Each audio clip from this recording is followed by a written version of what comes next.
makoro wanitieknwa gi wachni mogik. Sharon, Piny Kenya pod nigi geno.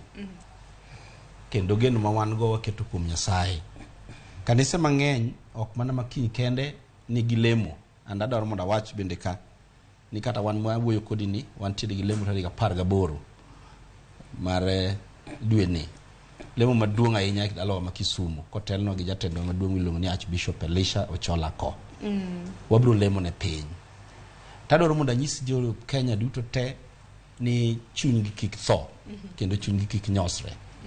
Nitiere jomose Nyasaye osegolo kuonde ma oingo kama wane Kenya kawuono. Ma Nyasaye oketo gi ewi lwanda ma gichungo motegno. Mopuonjo gi wer makoro ok giwer wende mowinjo ka jo Kenya wero kawuono kuom gik matimore, koro nopuonjo gi wer manyien ma wendno ne ginyalo pako go Nyasaye to ne ginyalo nyiso go gik ma Nyasaye osetimo. Omiyo en lemo mara ne piny Kenya kamoro amora mantie ni mondo Nyasaye okony Kenya. Kendo Nyasaye oduog Kenya mondo Kenya oduogo chung' ewi lwanda motegno. Ero kama nanya kapok itieko nitiere ote moro kama Philip Odero oro to en mana ote modonjo sani. Wacho ni apenji jadolo kawuono nitiere kama tek. Wacho ni apenji ni ang'o momiyo ni jodolo moko tinde lemo mana alam mondike. Mana matin.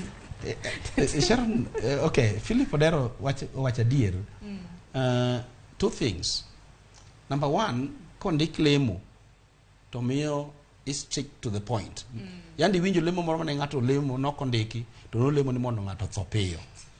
Koro magi momiyo gik mondiki kidhi lemo function maduong' tindiko gik mindiko go mondo gik miwacho go ng'ere ni gin gik ma ok dhi offend kata wan kwa biro ka ng'e nitie gik moko ma kasa ko wacha no kaka king'iya ang'e ni temo nyisa ni mano kora tem nade mano ok wach yamo. Koro miyo Odero mondo yie ni ka jogi odhie functions madongo tadiera Odero nego bed no okonyo jatende ondiko ne gik jatelo no bedhire wach ni lemo na ngada lemo no chumi to kik idhi wach gik machalo kuom chumi. Aparo ni mano ni ka Koro mane ma miyo gik mondiki no ber.